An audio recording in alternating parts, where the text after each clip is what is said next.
Thank you, Chairman Sir, for giving me a chance to speak on narcotic drugs and psychotropic substance amendment bill. Though it is very small bill and very small amendment is there, but it's a crucial amendment brought by the government for correcting the drafting error.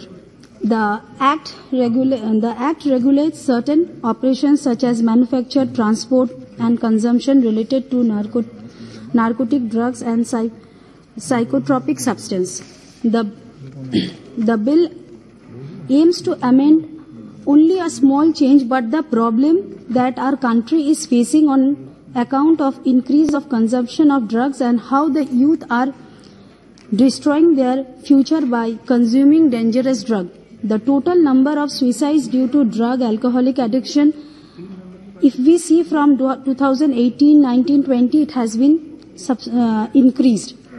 And the number of cases registered under NDPS Act is also increased in recent 2016, 17, 19, 20. The currently jailed under in trial are 2,58,883, out of which NDPS Act alone accounts 27,072 prisoners. It is high. It's a huge number.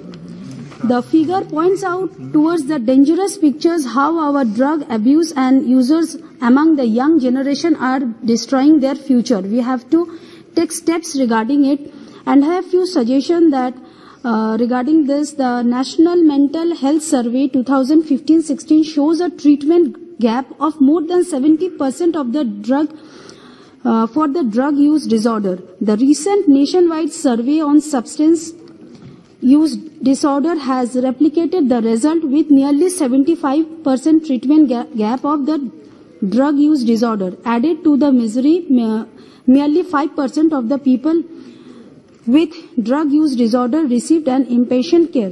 This large treatment gap indicate the poor accessibility, utilization and quality of healthcare. To meet this need, one should expand the treatment, rehabilitation facilities, substance use disorder. I would request the government to sanction more de-addiction centers, rehabilitation centers. The Union Social Justice Ministry has recently proposed an important amendment to the narcotic drug and psychotropic substance to treat those apprehended with small quantities of drug as victims rather than culprits. Now, government should take a note of it and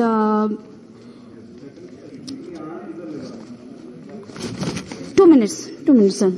And the stringent bill provision of section 37 of this act, which the court have that the reasonable ground to believe that the accused is not guilty, that he is unlikely to commit another offence while on a bail. The prisoner, if we see the prisoner statistics, we see the number of increase in these prisoners from this NDPS Act. I request that there should be a reform in section 37 because number of cases why it has been increasing, and it is very important tool if we are not liking anyone or politically, we can easily use it as to victimize this person, because we have to think about the families also, the prisoners who are in the jail, their families, even many people who are in jail, they belong to very poor family also, who cannot even afford the judicial thing also. For this, put across the point. With this, I conclude. Thank you, sir. Thank you.